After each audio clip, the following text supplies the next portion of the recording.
Got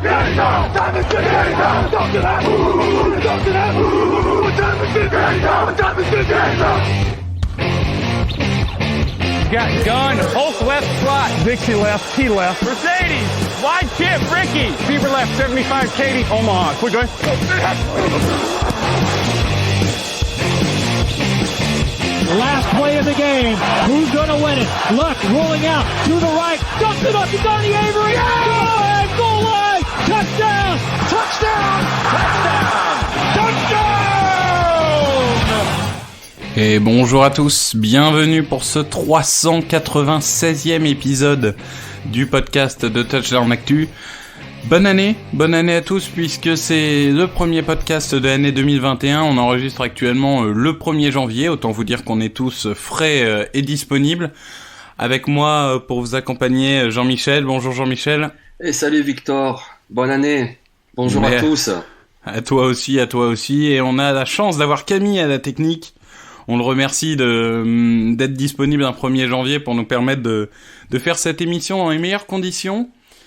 On a un programme riche, Jean-Michel, et oui. Ça me fait plaisir d'être avec toi parce que notre première partie, on va parler coureurs. Et je sais qu'on n'est pas exactement d'accord sur ce point-là.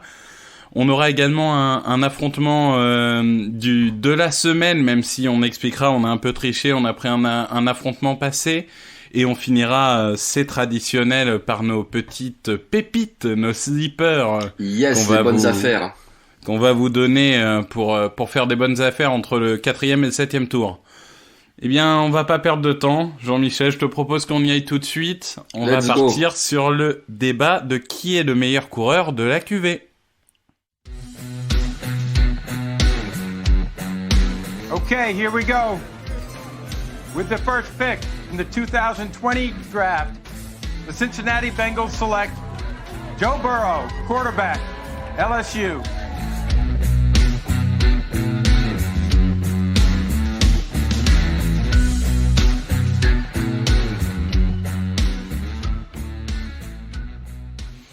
Les coureurs, alors, cette année, c'est un peu plus clair qu'on peut l'avoir sur d'autres années. On a un vrai duel.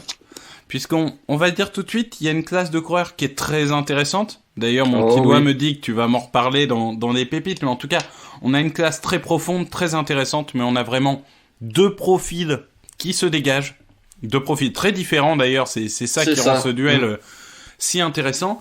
On a Travis Etienne, donc de Clemson. Et on a Najee Harris de Alabama. Alors, je vais vous les présenter très rapidement. Donc, Travis Etienne, 1m78, 95 kg. Ses statistiques cette année, 158 courses, 882 yards, 13 touchdowns à la course, 44 réceptions, 524 yards et 2 touchdowns. C'est des stats un peu en baisse par rapport à ses deux dernières saisons, mais il a été utilisé un peu plus légèrement que les deux dernières saisons. Et en face de lui, Najee Harris, 1m88, 104 kg. Alors lui, ses stats cette année, c'est XXL, 214 courses, 1262 yards, 24 touchdowns à la course, 32 réceptions, 316 yards, 3 touchdowns en réception. Donc Jean-Michel, on a décidé pour décrire ces joueurs d'avoir 3 catégories principales qui vont nous accompagner. La première, c'est de parler du physique, parce que c'est vrai que chez les coureurs, on a des profils très, très différents. De la capacité en jeu de course pure, mais également dans un troisième temps de la capacité en jeu de passe, puisque c'est quand même devenu dans la NFL d'aujourd'hui un critère extrêmement important pour les coureurs. On va pas perdre de temps, on va tout de suite aller sur le physique, et du coup, je te laisse nous expliquer quel est le joueur qui peut-être t'impressionne le plus physiquement, ou en tout cas nous expliquer le profil physique de ces deux joueurs. Ah, ben déjà, Najee Harris, quoi. Je veux dire, le gars, il fait 1m88 pour 105 kg. C'est un linebacker, en fait. Voilà, c'est un monstre physique, c'est une bête, il est inarrêtable. Parfois, on le voit jouer, on dirait Obélix avec les Romains. C'est-à-dire qu'il court, il défonce tout le monde. Il y en a 3 qui s'accrochent à ses basques, mais il avance quand même. C'est une bête, en fait. En plus, il est athlétique. Alors, c'est pas le plus rapide non plus, mais il est pas lent. Il est vif de mouvement pour son gabarit, c'est impressionnant, il fait des cuts. Au niveau physique, il n'y a pas photo, mais c'est même pas par rapport à Travis Etienne, c'est par rapport même au running back de ces dernières années. C'est vraiment quelqu'un de très très très impressionnant à ce niveau-là. Le seul phénomène auquel certains comparent parfois, c'est Derrick Henry, pour situer un peu pour les gens. C'est ça. Alors Derrick Henry, il est un poil plus imposant encore, mais Najee Harris est plus vif. Et je le trouve même, alors pas plus puissant, puisque Derrick Henry est vraiment puissant, mais disons que sa vivacité lui permet vraiment de transpercer les lignes d'une façon que même Derrick Henry ne peut pas faire. C'est du jamais... Enfin, moi, j'ai pas souvenir d'avoir vu un coureur comme ça, avec ce profil-là. Ouais, moi, je suis pas aussi haut que toi sur le joueur. Je reconnais, hein, c'est un monstre physique. Enfin, faudrait être idiot pour ne pas le reconnaître. C'est athlétiquement, c'est incroyable. En puissance, c'est incroyable. Après, je suis toujours dubitatif sur sa vitesse. J'attends vraiment le combine parce que je suis vraiment dubitatif sur son accélération. Il s'essouffle, j'ai l'impression, au bout de 30 ou 35 yards. Donc, j'ai un peu de doute là-dessus. Peut-être que les demi-finales et les finales qui vont se dérouler vont me faire changer d'avis, hein, puisqu'on enregistre le 1er janvier, donc les demi-finales sont ce soir. Après, l'autre chose, c'est, je me fais un peu l'avocat du diable exprès, peu de plaquages manqués, je trouve. Il provoque pas assez de plaquages manqués pour quelqu'un d'aussi puissant. Alors, je suis peut-être un peu trop exigeant, mais c'est vrai que parfois, je me dis, il devrait vraiment rouler sur les défenses. Ce qu'il a peut-être pas non plus besoin de faire, tellement l'attaque de Bama est dominante cette année. Donc c'est aussi que lui, il va dans les espaces et après tout, il a raison, il n'a pas à aller chercher le contact pour chercher le contact, si je puis me permettre. Ouais. Et du coup, Travis Etienne. Ah ben Travis Etienne, alors lui, il est impressionnant aussi parce que son gabarit est beaucoup plus léger. Mais alors si tu veux, alors j'ai pas retrouvé la stat pour 2020, mais en 2019, c'était le coureur qui provoquait le plus de plaquages cassés. Voilà. Donc c'est vraiment impressionnant pour son gabarit, et lui c'est dans un tout autre registre en fait, c'est pas par rapport à sa puissance, alors il est quand même relativement puissant, hein, c'est pas un running back léger, mais c'est surtout par son côté illusif, son côté, il fait des spin moves, il fait des cuts, et donc ça, il casse vraiment les plaquages par ça, c'est-à-dire que même quand un linebacker arrive à lui mettre la main dessus, il a une capacité à changer d'appui, à changer de direction, qui fait que il n'arrive pas à être plaqué. C'est vraiment impressionnant à ce niveau-là. Si je te dis Alvin Kamara, est-ce que tu vois quelques similitudes? Oui, tu sais que j'aime bien les comparaisons, et justement, pour les deux, j'avais préparé une petite comparaison. Donc oui, c'était Derrick Henry pour Najee Harris, et pour Travis Etienne, c'était Alvin Kamara. Donc Travis Etienne est un petit peu plus costaud qu'Alvin Kamara, mais c'est vrai qu'il rappelle beaucoup le joueur des Saints, notamment par son jeu de pied, ses changements d'appui, sa capacité à partir sur la gauche, et puis hop, il cut, il repart sur la droite. Ouais, j'aime bien évidemment cette comparaison. Je rajouterais peut-être une double comparaison en rajoutant un peu la patience que pouvait avoir Le'Veon Bell quand il était notamment à Pittsburgh. Ce côté un peu à attendre. On a l'impression qu'il joue lentement, mais en fait c'est juste qu'il regarde mieux que les autres, et dès qu'il voit le trou qui commence à se former, là il fonce. Et j'aime bien ce côté un peu. Alors tu peux pas le faire avec toutes tes lignes, hein. Il te faut une ligne assez dominante pour faire ça. Oui. Parce que c'est sûr que si ta ligne prend l'eau, t'as pas le temps d'attendre 3 secondes que le trou se forme. Mais en tout cas, c'est vraiment un profil moderne, en tout cas à la mode. C'est le genre de profil qui va forcément plaire aux franchises. Parce qu'on a vu des profils comme ça réussir ces dernières années. Exactement, mais c'est bien parce qu'en fait, il annonce plein de choses dont je comptais parler également, tu vois. C'est-à-dire qu'une des principales qualités de Travis Etienne, pour moi, c'est sa vision. Voilà. Eh ben, allons-y. La deuxième partie, le jeu de course. Donc, en effet, j'ai un peu anticipé. La vision, les instincts, la vitesse, les mouvements, on a commencé à en parler, mais vas-y, dis-nous ce que tu en penses pour Etienne et pour Harris, d'ailleurs. Moi, je vois de bonnes choses pour Najee Harris, mais forcément, quand on évoque cette catégorie-là, c'est Travis Etienne en tout premier, parce que lui, il est vraiment très impressionnant, notamment donc la vision, comme tu dis, il sait être patient, pour que sa ligne ouvre la bonne brèche, il attend, mais une fois qu'il a vu le bon angle, hop, c'est bon, il a compris, il se trompe pas d'angle en fait. Et une fois que c'est fait, il a une capacité d'accélération qui est vraiment impressionnante. Moi je pense qu'au combine, on verra son temps sur le 40 yards, je suis pas certain qu'il ait une vitesse supersonique. Par contre, sa capacité d'accélération, une fois qu'il a le ballon dans les mains, une fois qu'il a trouvé la brèche, alors là, vas-y pour le rattraper. Parce qu'en plus de ça, il a donc ce jeu de pied qui lui permet, voilà. Moi, il m'impressionne qu'on le voit faire des spin moves comme ça en plein milieu. Hop, il échappe à un plaquage, il repart gauche, droite. Et waouh, c'est vraiment du top niveau. Top niveau. Non, pas grand chose à rajouter, hein. C'est vrai que Travis Etienne, c'est une pile électrique, vision, instinct, rapide. Il absorbe très bien les chocs pour un joueur, entre guillemets, que de 1m78. Ouais. Mais il est très compact, il continue à avancer et c'est très impressionnant. Et puis Najee Harris, tu l'as dit, hein, c'est sûr que c'est moins naturel chez lui, mais enfin, il utilise son corps, il le fait très bien. Il prend les espaces, il a pas peur, hein, par moment, il me rappelle Jérôme Bettis, pour prendre une autre comparaison, dans le sens un peu le bus qui va rouler sur tout le monde, mais bon, ce côté un peu puissant, c'est aussi ça correspond à son corps, donc les deux savent utiliser leur corps de la meilleure manière possible, donc forcément ils jouent pas exactement de la même manière, mais ils utilisent au maximum leur capacité. Exactement, c'est pour ça que quand tu parlais par exemple de Najee Harris, où tu doutais un petit peu qu'il puisse gagner 35 yards, oui, évidemment, c'est très bien si tu as un coureur qui peut comme ça te faire gagner d'un coup 40 yards, mais en même temps, c'est pas forcément ce on va lui demander. Si déjà à chaque tentative il peut t'amener un first down, ben c'est déjà très très bien, et ça Najee Harris peut le faire. Bien sûr, et puis certains doutaient de la vitesse de Derrick Henry, ça l'a pas empêché de mettre des touchdowns de 99 yards. Hein, exactement, donc, après, je crois que Jacksonville ça rappelle très bien. Il y a pas de vérité, en tout cas, il y a rarement des vérités absolues de la NCAA vers la NFL. Sur la troisième catégorie, le jeu de passe, il y a deux choses dans le jeu de passe, et je pense qu'il va y avoir deux gagnants, un chacun, puisque il y a le côté réception, et il y a le côté bloqueur. Ouais. Et là, chacun a sa spécialité. Écoute, je sais pas, parce que moi, il y a quelque chose d'assez paradoxal que je trouve, c'est que Najee Harris, donc, depuis tout à l'heure, on le décrit, voilà, c'est un bloc très puissant, etc. Mais finalement, je me demande si c'est pas lui le meilleur au niveau du jeu aérien. Parce que Travis Etienne est très bon, il capte très bien les balles, mais je le vois surtout au niveau des screens. Et c'est très précieux, je lui enlève rien, il attrape les passes écrans, il va gagner des yards ensuite. Mais ce qui m'impressionne avec Najee Harris, c'est qu'il est capable de s'aligner comme un receveur, de courir des tracés comme un receveur, et de faire des catchs de receveur.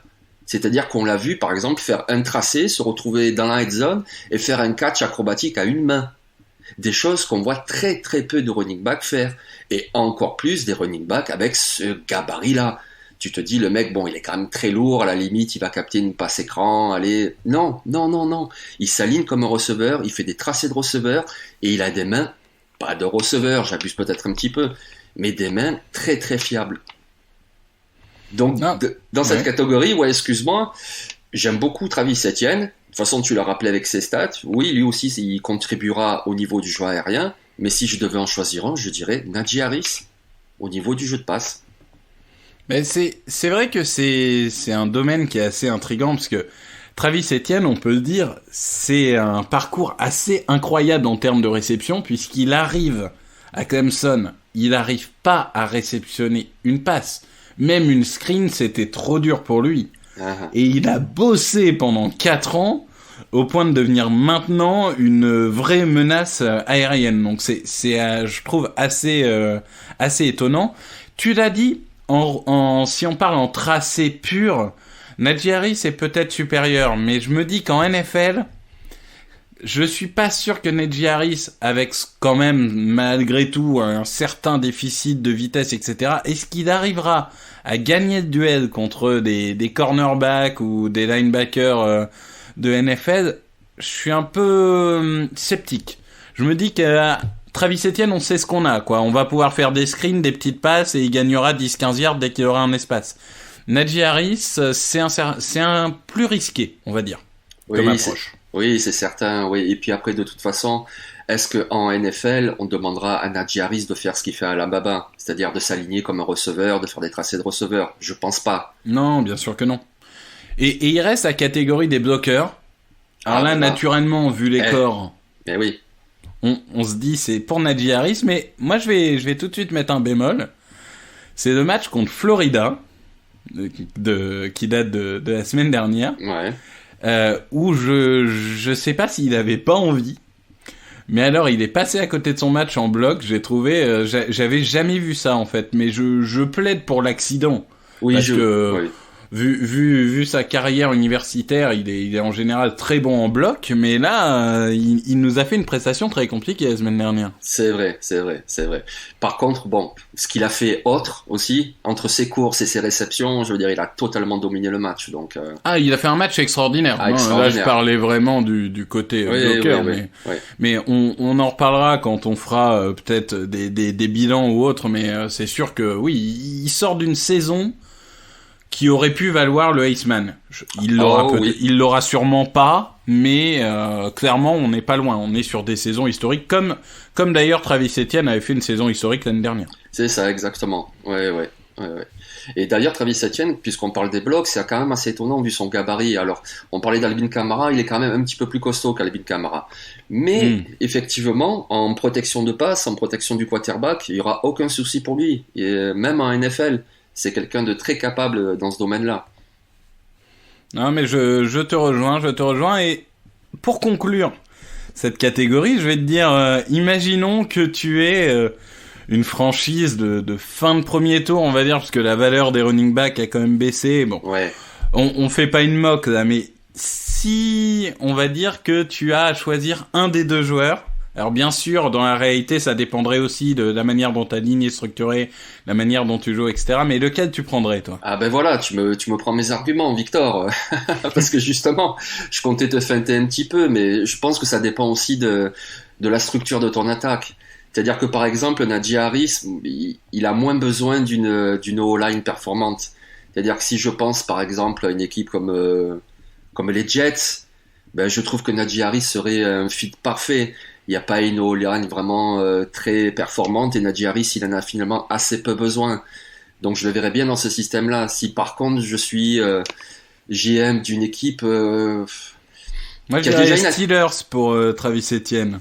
Ah oui, ça peut exactement, oui, tu vois, parce que pour lui, je pensais justement une équipe où il y a déjà une attaque, où il y a déjà quelque chose, mais il manque un petit truc. Alors je pensais à Miami, je pensais à Atlanta, mais pourquoi pas les Steelers aussi? Ils ont déjà une bonne attaque aérienne, mais il manque un truc, il faut un coup de boost. Et Travis Etienne, c'est le coup de boost à mettre pour une équipe NFL. Parce que justement, il va te permettre avec sa vivacité, avec sa capacité à attraper des passes, il met un coup de boost à une attaque. Donc oui, à Pittsburgh, ça serait très bien, je pense. Et ben voilà, il y en a pour tous les goûts. Ça conclut notre première partie, cet affrontement entre Travis Etienne et Najee Harris. On va aller sur un deuxième affrontement, une confrontation entre Alex Leatherwood et Azeez Ojulari. Ladies and gentlemen, let's get ready to rumble! Alors certains vont se dire que les deux universités ne se sont pas affrontées cette semaine, Alabama et Georgia. Mais il se trouve que, on va être tout à fait franc, la semaine des bowls a été très compliquée. Entre les bowls annulés, les bowls où les joueurs ne participent pas, etc., c'était un peu dur de trouver un affrontement qui soit intéressant des deux côtés. Exactement, on peut le dire. Même au départ, on avait prévu de cibler le bowl qu'il y avait dans la semaine entre Oklahoma State et Miami, avec notamment un très bon tackle droit du côté d'Oklahoma State, retenez ce nom, Tevin Jenkins, et on se disait l'affrontement face au pass rusher de Miami, avec Jalen Phillips et Quincy Roche, ça allait valoir le coup, sauf que les deux joueurs de Miami ont décidé de renoncer. Et voilà, du coup on se retrouve avec un duel. Alex Leatherwood, Azeez Ojulari, donc Alex Leatherwood qui est un offensive tackle, très polyvalent, hein, qui peut jouer à droite, à gauche, donc c'est un joueur très très utile dans le fonctionnement d'Alabama. Et on a donc Azeez Ojulari qui lui est un edge rusher, qui est un redshirt sophomore, si je ne dis pas de bêtises, c'est ça, de Georgia. Donc Leatherwood c'est 1m98, 141 kg, Azeez Ojulari c'est 1m90, 108 kg, donc deux beaux bébés. On va commencer par Alex Leatherwood. Écoute, sur ce match, et on peut le dire aussi un peu sur la saison, quel est pour toi le point fort principal de ce tackle qui, je le dis, est projeté entre le milieu de premier tour et le début de second tour, on va dire, pour faire large? Ben pour moi, c'est la qualité principale que doit avoir un tackle, notamment au côté gauche, c'est la protection. Moi, je le trouve, pour son gabarit, tu as rappelé ses mensurations, sont quand même énormes, ben, il est très très agile. Et il fait une chose très bien, qui est la chose que je trouve essentielle pour un tackle, c'est le déplacement en arc de cercle vers l'arrière, pour protéger son quarterback face au pass rusher. Il est excellent à ce niveau-là. Il a des bonnes mains, actives, et en plus, il se déplace très bien, il couvre très très bien son côté.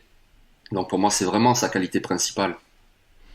Ouais, pour compléter, c'est vrai que c'est un joueur qui est propre techniquement. Ah oui. C'est-à-dire que c'est un joueur qui a peut-être pas un plafond extraordinaire, il deviendra peut-être pas le tackle dominant des 10 prochaines années, mais alors il a un plancher qui est très haut. C'est ça. Il y a quand même de très grandes chances qu'il devienne un titulaire régulier en NFL. L'inverse serait étonnant.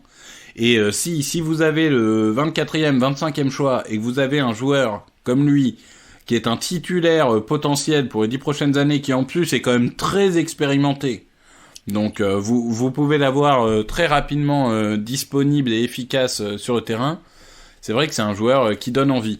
Mais c'est un joueur, donc je le disais, qui est un peu limité. Quelle est pour toi sa principale limite quand tu le regardes, et notamment sur ce match face à Georgia? Ben, c'est quelque part un peu surprenant. Moi, je trouvais que c'était au niveau du run block. C'est-à-dire que c'est un bon bloqueur pour la course, mais c'est pas ce qu'on appelle un mauler, le gars vraiment en puissance qui va vraiment t'ouvrir une grosse brèche. Alors je le trouve intéressant au niveau du bloc quand il faut décrocher sur le second rideau, qu'il faut attraper un linebacker et son coureur qui est derrière lui. Mais par contre, lorsqu'il doit rester sur la ligne pour vraiment ouvrir une brèche, bah oui, il est au contact bien entendu avec le défenseur, mais il fait pas vraiment la différence. Et quelque part, ça peut être un peu étonnant parce qu'il faut rappeler que donc c'est sa 4e saison à Alabama et dès sa 2e, il était titulaire mais à l'intérieur en tant que guard. Alors c'est intéressant ça pour une franchise NFL, il a de la polyvalence, mais normalement, quand tu as joué toute une saison en tant que guard, justement, le run block, ça devrait être une de tes forces. Et j'ai pas retrouvé ça, et notamment dans ce match face à Georgia. Ouais, moi je comprends très bien ce point. Moi j'avais autre chose qui m'a choqué entre guillemets, mais qui est un peu son péché mignon, je trouve, c'est qu'il a du mal à finir l'action. Il y a un moment, il tient son joueur, et au lieu de vraiment l'écraser et de se dire tu bougeras pas, l'action elle est finie pour toi, je vais te maintenir, il a parfois un peu de mal contre les joueurs qui ont ce qu'on appelle un deuxième mouvement. C'est-à-dire, les joueurs qui sont en impact pur, il les prend, il les bloque. Mais par contre, le joueur qui va se dégager et faire un deuxième mouvement, là, on a parfois l'impression qu'il a du mal je sais pas si c'est du mal à rester focus, du mal à tenir à distance physiquement, mais il se fait avoir sur ce deuxième mouvement et parfois, ça lui joue des tours, quand même. Oui, je vois. Oui, c'est vrai. Après, ça reste quand même quelqu'un de très très fiable. Non, mais il reste fiable, il peut jouer, comme tu l'as dit, il a commencé guard droit, si je dis pas de bêtises, il a joué tackle droit également, et là maintenant tackle gauche, donc c'est vraiment un joueur intéressant. Et face à lui, donc on a un joueur beaucoup moins expérimenté, mais alors, dans le genre de joueur qui en une saison grimpe les mock drafts avec, il gagne un tour chaque semaine, Azeez Ojulari, c'est un sacré client. Oh, exactement. Ouais, donc, tout en vitesse. Je te laisse nous parler de ce petit bébé de 1m90, 108 kg. Quel est pour toi le point fort principal de Azeez Ojulari? Sa vitesse. Tout simplement, sa vitesse. Sa vitesse pour déborder. C'est un joueur qui a beaucoup de vitesse. Alors, il joue souvent debout, en two-point slant. Et il déborde très très bien. En plus, il a des mains actives, il a des bons moves. Alors, puis c'est surtout un swing move qu'il utilise. Il faudra qu'il développe un peu sa panoplie. Mais il a beaucoup de vitesse et puis il a un bon QI football aussi. Si on reprend le match justement face à Alabama, je crois que c'est le premier drive d'Alabama. En fait, il feinte un débordement extérieur et puis il déborde à l'intérieur, quoi. Et puis tac, sac, et tout en vitesse. Ah, mais c'est un joueur explosif, hein. C'est assez incroyable. Il a fait 5 sacs et demi l'année dernière, il a fait 6 sacs et demi cette année. C'est clairement, moi c'est un joueur que je trouve explosif, agile. C'est vraiment un joueur, tu l'as dit, et on va y venir tout de suite dans son point faible. Il faudra peut-être qu'il étoffe un peu son panel. Mais alors, d'avoir un joueur, une pile électrique pareille, capable de venir dynamiter n'importe quelle ligne offensive, Je sais pas s'il se présentera cette année, je pense que oui. Je pense que oui aussi, ouais. Il n'y a pas de raison. Il faudra peut-être être patient sur sa saison rookie, mais alors c'est un bijou potentiel pour des franchises en recherche de pass rusher. Un petit point faible pour notre ami Ojulari? Disons que déjà au niveau de son gabarit, ça a pour conséquence, en fait, je trouve que... Alors c'est pas vraiment un point faible, mais disons qu'il faudra lui trouver la meilleure position. Déjà, je pense que dans une 43, jouer en defensive end, ça risque de pas le faire. Après, pour jouer dans une 34 en tant que outside linebacker, oui, je pense, oui. Mais là aussi, il y a certaines limites. Alors après, se pose la question, peut-être dans une 43, mais au niveau des linebackers. C'est un petit peu le même problème qu'on avait l'année dernière, si tu te rappelles bien, avec Calvin Chesson de LSU, qui donc a été drafté par les Jaguars. Un peu le même profil, un joueur très rapide, un joueur qui attaque la poche, mais qui a un petit déficit de gabarit qui fait que je pense qu'au départ, le plus gros travail de l'équipe qui va le récupérer sera de lui trouver sa meilleure position. Et je pense que, comme tu dis, dans un premier temps, il faudra pas lui assigner plusieurs tâches, en fait. Il faudra vraiment... Je pense qu'il sera surtout un pass rusher, de prime abord, en attendant un développement. Non, tout à fait. C'est pas le genre de joueur qui va jouer sur tout de suite toutes les actions sur 3 downs, mais moi je vois plus en 34, mais je suis d'accord avec toi. C'est vraiment à réfléchir parce que c'est le genre de profil un peu difficile à évaluer, surtout quand entre guillemets ils ne sont que redshirt sophomore.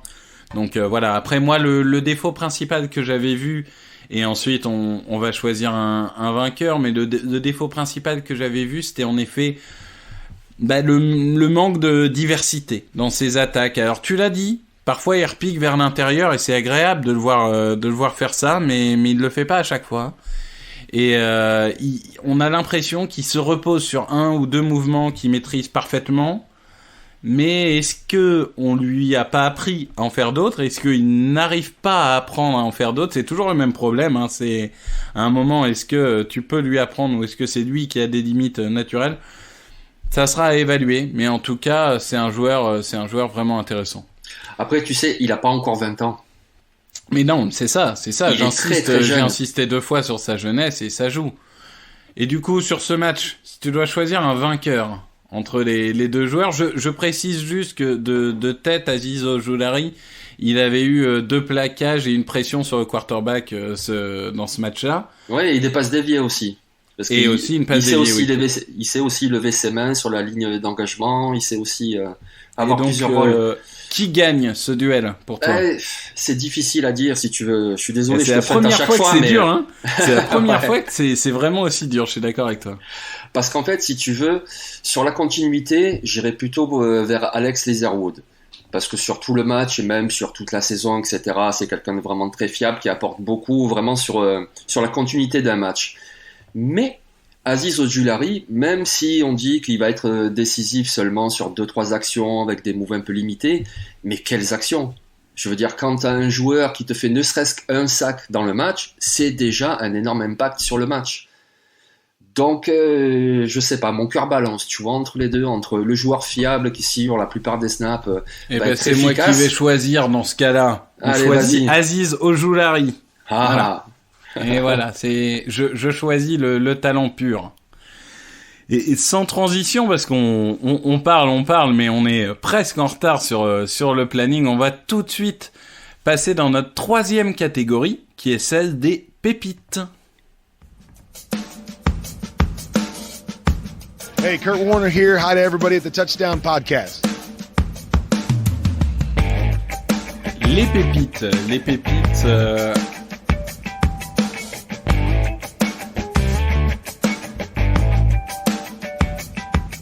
Donc les pépites, on a 2 joueurs différents, en tout cas pas du même côté du terrain tous les deux. Exactement. Je vais te laisser commencer. Ah bah merci. Tu vas nous parler d'un coureur qui vient de l'université, un peu l'université qui a fait chambouler les cœurs cette année, puisque c'est Coastal Carolina. Exactement. Ouais, c'était la sensation de l'année avec leur coupe de cheveux mulet. Je vous conseille d'aller voir ça sur internet, ça vaut vraiment le détour. Et donc, je vais vous parler de C.J. Marable. Alors, c'est un running back qui fait 1m78 pour 90 kg. Et puis, pour donner le ton, je vais vous donner tout de suite ses stats de l'année. Donc, c'est 887 yards et 12 touchdowns au sol, 228 yards et 7 touchdowns après réception. Voilà un joueur pour la NFL moderne, c'est-à-dire capable de courir. Alors en plus, il est capable de courir à l'intérieur parce qu'il est quand même suffisamment puissant. Il est capable de courir à l'extérieur parce qu'en plus, il a aussi une certaine explosivité. Et évidemment, c'est un super facteur pour le jeu de passe. Donc du coup, c'est vraiment le coureur moderne. Et donc la saison extraordinaire de Coastal Carolina, et inattendue en plus, a vraiment fait monter sa cote. C'est-à-dire que c'est vraiment le type de coureur qui, ça fait déjà 2 ans qu'il contribue, on le connaît, c'est pas un inconnu, mais disons qu'au début de la saison, c'était plus le type de gars, on se disait, bon, il sera sans doute un draft, et puis il se battra dans un camp.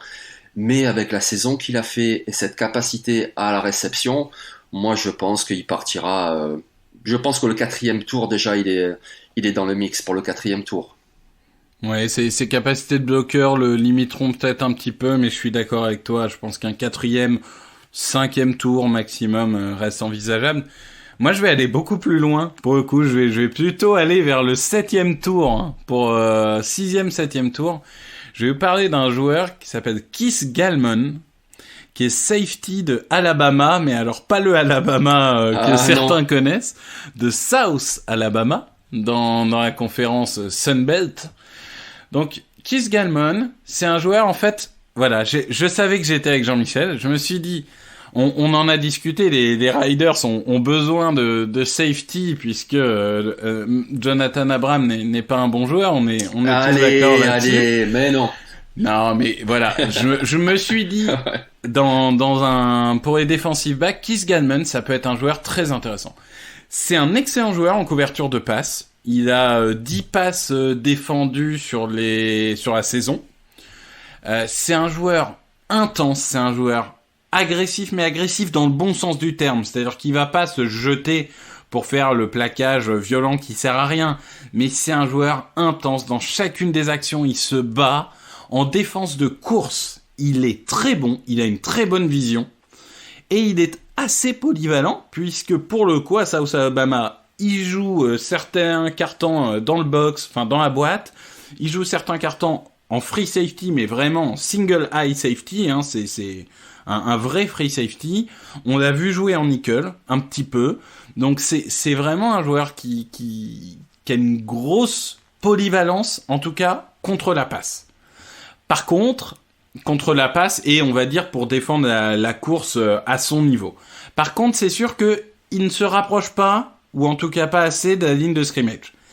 Et c'est pas un joueur de pass rush, c'est pas un joueur de blitz, et c'est un joueur qui a parfois des absences sur un match qui peuvent être préjudiciables. Je pense au match de souvenir, c'est contre Tulane, je crois, où il a été assez mauvais.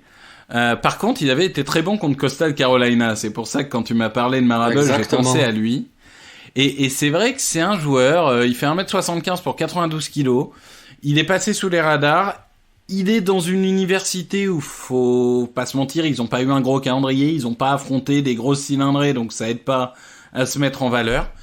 Mais je pense qu'avec du travail, ça peut être un joueur de 7e tour qui devient titulaire. Donc j'aime ce profil et je pense que c'était intéressant de citer en espérant qu'il se présente. Mais apparemment, des bruits de couloir qui arrivent, même s'il est junior, il se dit qu'il va se présenter après cette saison, cette très bonne saison. Et puis un joueur que tu prends aussi tard, il va aussi contribuer en équipe spéciale. Exactement. Et ça, c'est important. Souvent, on n'en parle pas ou on le dénigre, mais l'équipe spéciale, ça peut vraiment faire la différence. Et un joueur comme ça, il peut contribuer en équipe spéciale. Il peut également ensuite s'y développer. Pourquoi pas ensuite devenir un titulaire ou dans une rotation. On voit très souvent maintenant des backfields avec 3 safety, avec 5 ou 6 defensive backs. Et moi, je pense que dans le temps, il peut faire quelque chose. Et pour la petite anecdote, c'est vraiment un joueur que je connaissais vraiment très très peu. J'avais vaguement entendu son nom. Donc quand tu m'en as parlé, je suis allé sur YouTube. Je le précise donc pour nos auditeurs qui peuvent faire la même chose. J'ai tapé son nom pour chercher un highlight et sur quoi je tombe? Le match face à Coastal Carolina.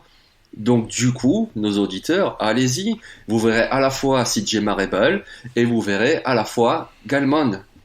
Et oui, il faut en profiter, Et les deux ont fait un très bon match en plus. Les deux ont fait un très bon match. Donc C'est du coup, clair. ça vaut vraiment le coup de voir le nouveau Aaron Jones, c'est CJ Marable, et le prochain safety des Raiders que je valide pas du tout, mais bon, pourquoi pas. Bon, et ben voilà, écoutez, c'est sur ces deux pépites que se termine notre premier podcast de l'année. Donc Yes. c'est encore une fois une très bonne année à tous. Que vous souhaitez, à part pour la plupart des gens, une meilleure année que l'année 2020, Ouais, qui a été une, compliquée pour tous. une moins mauvaise année, comme dirait Alain. C'est ça, mais nous on est positifs, donc on dit une meilleure année. Yeah. Et on vous retrouve, vous retrouverez l'équipe dans très peu de jours pour le débrief de la semaine 17, puisque la saison régulière de NFL va s'arrêter. Et donc notre prochain podcast draft samedi prochain, je ne sais pas encore qui sera à l'antenne, mais on aura l'ordre définitif des choix de draft et ça va devenir très concret et très intéressant à débriefer. Merci à tous, merci Jean-Michel, merci Camille. Et on vous souhaite du coup une très bonne semaine. Yes, bonne année.